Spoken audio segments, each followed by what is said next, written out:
डर सबको लगता है। मध्य प्रदेश के राजानगर नाम के शहर में एक खुशहाल परिवार रहता था। परिवार में था हितेन, उसकी पत्नी संजना और हितेन के माँ बाप सर्रा और प्रदीप। आज उस खुशहाल परिवार को और खुशियां मिलने जा रही थी, क्योंकि आज संजना एक बच्चे को जन्म देने जा रही थी। सब कुछ ठीक था, ऐसा लग रहा था कि नॉर्मल डिलीवरी होगी, लेकिन अचानक जाने क्या कॉम्प्लिकेशंस आई कि डॉक्टर को सी सेक्शन करना पड़ा। संजना जी बेहोश हो गई हैं। अगर हमने उन्हें बहुत देर तक ऐसे ही रखा तो वो मर भी सकती हैं। हमें सी सेक्शन करना पड़ेगा। नहीं डॉक्टर साहब, मेरी संजना को कुछ नहीं होना चाहिए। आपको जो सही लगे वो करिए। 1.5 घंटे के इंतजार के बाद आखिरकार अस्पताल में एक किलकारी गूंजी। डॉक्टर ने आकर बताया कि बेटा हुआ है और माँ भी ठीक है। सब खुशी से झूम उठे। भगवान तेरा लाख लाख शुक्र। मेरी बहू और पोता कहाँ है? मुझे उन्हें देखना है। हाँ प्लीज उन्हें जल्दी बाहर लेकर आइए, मुझसे इंतजार नहीं हो रहा। दोनों को बाहर लाया गया। पूरा परिवार बहुत खुश था। 2 दिन बाद उनकी छुट्टी हो गई और वो घर आ गए। बेटे का नाम उन लोगों ने प्रेम रखा और उसे बहुत प्रेम से पाला भी। उसके दादा दादी ने तो इतना लाड प्यार किया कि उसको बिगाड़ ही दिया। लेकिन जब वो 4 साल का हुआ तो एक दिन खेलते खेलते सीढ़ियों से लुढ़क कर गिर पड़ा।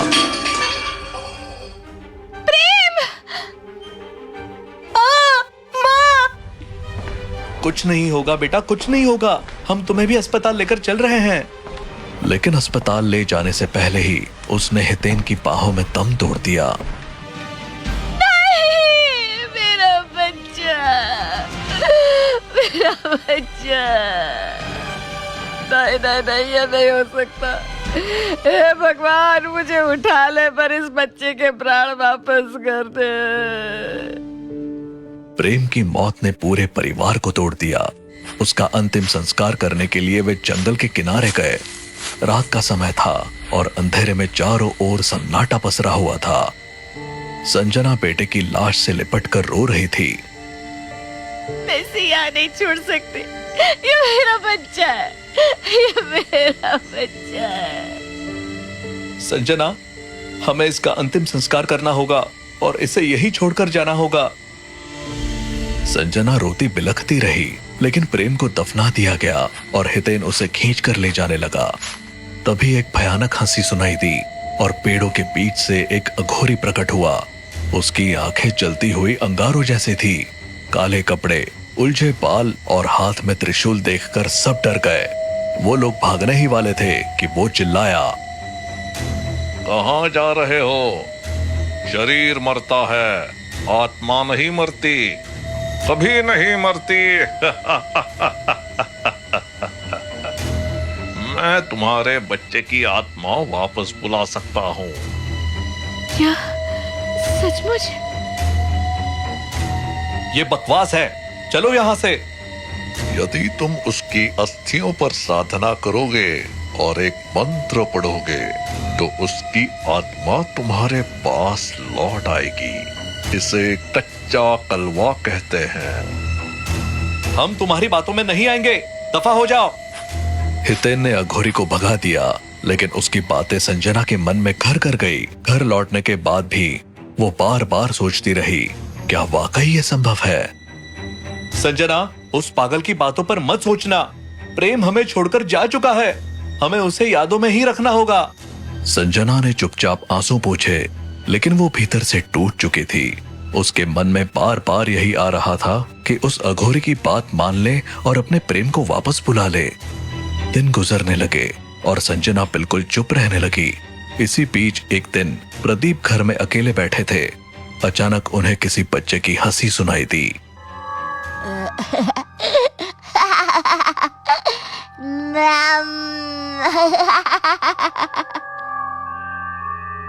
प्रेम, प्रेम मेरे बच्चे, ये तुम्हारी आवाज है? बेटा कहाँ हो तुम? वो घबरा कर इधर उधर देखने लगे, लेकिन कहीं कुछ नहीं दिखा। वो हितेन के कमरे में गए, लेकिन वहां भी कुछ नहीं था। पर जैसे ही वो पीछे मुड़े तो एक परछाई ने उन्हें जोर से डरा दिया। प्रदीप इतना डर गए कि लड़खड़ा कर गिर पड़े। सौभाग्य से सभी लोग उसी समय घर वापस आ गए और प्रदीप को उठाया। अरे पापा, आप ठीक तो हो? डॉक्टर को बुलाया गया। पता चला उनका पैर टूट गया है, लेकिन प्रदीप ने किसी को ये नहीं बताया कि उन्होंने क्या देखा। उस रात जब सब सोने गए, घर में एक अजीब सा सन्नाटा छाया हुआ था, जैसे हर कोना कुछ कहने की कोशिश कर रहा हो। हितेन अपनी जगह पर लेटा था, लेकिन उसकी आंखों में नींद नहीं थी। तभी उसे ऐसा लगा जैसे किसी बच्चे की हंसी सुनाई दी। वो तुरंत उठकर बैठ गया। ये आवाज कहां से आ रही है? उसने ध्यान से सुना। ये आवाज जैसे उसके कमरे के बाहर से आ रही थी। वो धीरे धीरे उठा और कमरे के बाहर झांका। उसकी सांसें थम गई। एक छोटा बच्चा चलता हुआ जा रहा था। ये कौन है? प्रेम, प्रेम, क्या ये तुम हो बेटा? पापा से बात करो, पापा से बात करो बेटा। बच्चा बिना रुके चलता रहा और सीधे किचन की तरफ बढ़ गया। हितेन के दिल की धड़कन तेज हो रही थी। उसने हिम्मत करके बच्चे को पुकारा। सुनो, मेरी तरफ देखो। कौन हो तुम? बच्चा रुका। उसने धीरे से कहा, तुम्हारी जगह मुझे होना चाहिए था। हितेन को कुछ समझ नहीं आया कि इसका क्या मतलब था। उसने बच्चे से कहा, मेरी तरफ देखो। बच्चे ने धीरे धीरे मुड़कर अपना चेहरा दिखाया। उसका चेहरा बेहद डरावना था। उसकी आंखें गहरे काले गड्ढों जैसी थी और उसका मुंह अजीबोगरीब तरीके से खुला हुआ था। उसे देखकर हितेन की चीख निकल गई। उसकी चीख सुनकर संजना भागकर किचन में आई। क्या हुआ? तुम इतने घबराए हुए क्यों हो? यहाँ एक बच्चा था।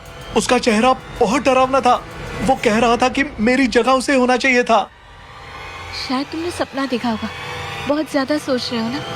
चलो वापस सो जाओ, सब ठीक है। संजना के समझाने पर हितेन बेमन से सोने चला गया, लेकिन उसका मन अशांत था। फिर अगली सुबह जब संजना रसोई में रोटियां बना रही थी, उसने देखा कि रोटी के किनारों से छोटे छोटे टुकड़े टूटे हुए थे, जैसे किसी बच्चे ने खेल खेल में तोड़े हो। ये क्या है? ये कैसे हुआ?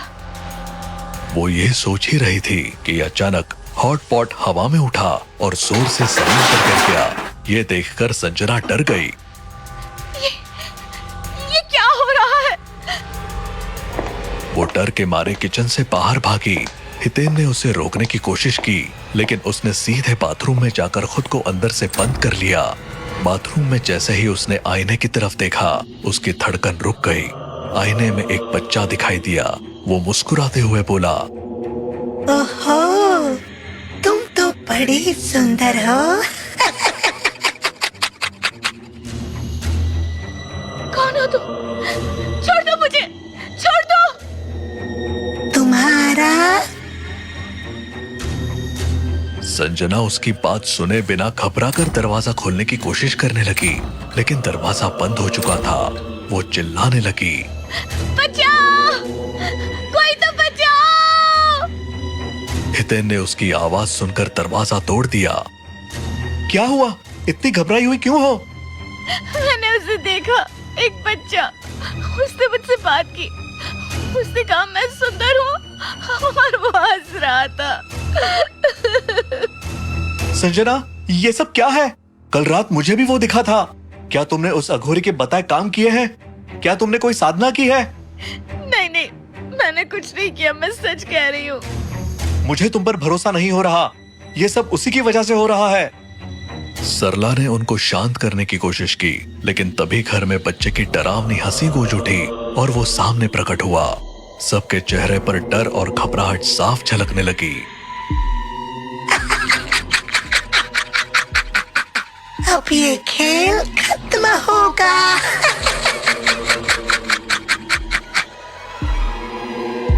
हितेन बच्चे को देखकर दहल गया। ये हमारा बच्चा है। तुमने ये क्या किया? उसे क्यों बुलाया? नहीं हितेन, मैंने कुछ नहीं किया। मुझे नहीं पता ये सब कैसे हो रहा है।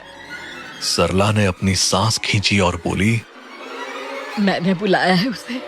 ये मेरा बच्चा है, मेरा पहला बच्चा प्रसाद। ये सुनते ही प्रदीप का चेहरा गुस्से से लाल हो गया। तुमने ये क्या कर दिया सरला? 30 साल पहले दफन हो चुकी बात को क्यों छेड़ा? क्योंकि मैं अपनी पहली औलाद को भूल नहीं पाई। वो हमारे साथ रहेगा, कोई मुझे उससे दूर नहीं कर सकता। हितेन, तांत्रिक को बुलाओ, अब हमें ये खत्म करना होगा। नहीं, ऐसा मत करो, वो मेरा बेटा है, प्लीज ऐसा मत करो। सरला की चीख और प्रदीप की सख्ती के बीच बच्चा गुस्से में चिल्लाने लगा। अगर किसी ने मेरी माँ को कुछ कहा तो मैं सबको खत्म कर दूंगा। हितेन ने जल्दी से तांत्रिक को बुला लिया। तांत्रिक ने आते ही सबसे पहले सरला को बांधा, जिससे सरला चीखने लगी और बच्चे का गुस्सा बढ़ने लगा। उस बच्चे की कब्र कहाँ है? पीछे वाले गार्डन में। हितेन और तांत्रिक गार्डन की तरफ भागे। बच्चा उनके पीछे पीछे आ रहा था। रुको, मैं भी एक माँ हूँ, मैंने भी अपना बच्चा खोया है, लेकिन मैंने कभी उसे वापस बुलाने की कोशिश नहीं की। तुम्हारी माँ ने गलती की है, तुम मुक्त हो जाओ। बहू, मेरे बच्चे के रास्ते से हट जा। बच्चे ने एक भयंकर चीख मारी और संजना को हवा में उठाकर जमीन पर पटक दिया। उसका शरीर लहूलुहान हो गया। उधर गार्डन में हितेन और तांत्रिक कब्र खोदने में लग गए। बच्चा अब उनके पास आ चुका था। उसकी आंखों में गुस्से की आग थी। तुम लोगों ने मेरी कब्र छूने की हिम्मत भी कैसे करी? तांत्रिक ने जल्दी से मंत्र पढ़ने शुरू किए, लेकिन बच्चे ने तांत्रिक को गर्दन से पकड़कर उठा दिया और ऊपर ले जाकर छोड़ दिया। तांत्रिक गिरते ही मर गया। हितेन ने कब्र खोद ली थी। उसने हिम्मत करके कब्र में आग लगाने की कोशिश की, लेकिन बच्चे ने उसे भी पकड़ लिया। माँ, मैं भी तुम्हारा बच्चा हूँ। लेकिन पहला मैं हूँ।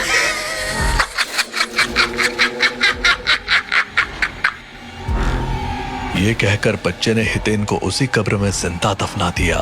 बच्चे ने सरला को आजाद किया और सरला ने बच्चे को गले लगा लिया। अब कोई हमें अलग नहीं कर सकता, अब हम हमेशा साथ रहेंगे।